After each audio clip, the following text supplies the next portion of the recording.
Mr. Chairman, I yield back. Yes, sir. Thank you. And now I recognize the gentleman from Florida, Mr. Dunn. Thank you very much, Mr. Chairman. Mr. Gerstenmaier, as we ramp up the number of launches to Gateway, can you share with us your best estimate of the cost per launch, and if you need to stratify that by payload size or launch vehicle, please feel free. Yeah, if you want exact numbers. No, just a, back of the envelope type thing. Yeah, if you take a look at our budget, we're looking at probably, I don't know, $3 billion or so per year. But then it's balanced across with SLS being launched about once per year, roughly, if you see in the report. But then that's augmented by commercial launches for other things like supply, fuels, other pieces. So there's several commercial launches there. So the SLS Orion system, when crew needs to be there or large components need to be there, you uniquely use the heavy lift government system.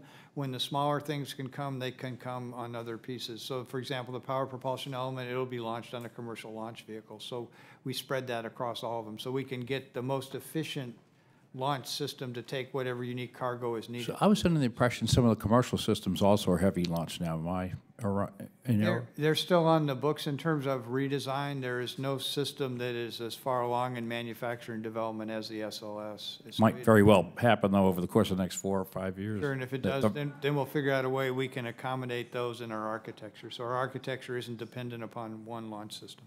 So Mr. Lucas asked earlier a question that really piqued my interest, which is how do you leverage the commercial, all the interested parties on the commercial side to get them really involved in the Gateway and the lunar explorations, which are in preparation for deep space exploration?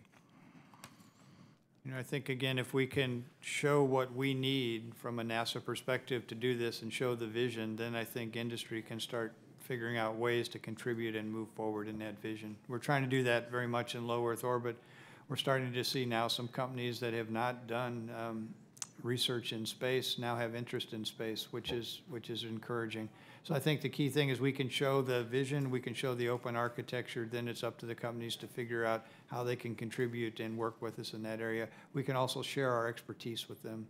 Where we have some unique manufacturing or processing techniques and things, we can share those with industry as well to help them. I certainly have been approached by some industries like that, and I know we had here doing testimony one day, a gentleman was talking about how to do the fuel resupply on the moon based on commodities he could get from the moon, hydrogen and whatnot. So I think that's possible. Also, for Mr. Gerstenmaier, can you confirm that NASA does not have plans to abandon American human presence in low Earth orbit, even if the details are still unclear what you're going to do? No, our intent is to have a continuous presence in low Earth orbit, and we're working this, and our transition plan lays out the principles for that activity, and we're moving forward to try to implement that. I thank you very much. Thank you, gentlemen, and also your flight controllers for joining us today. It's always fascinating to see NASA come in and talk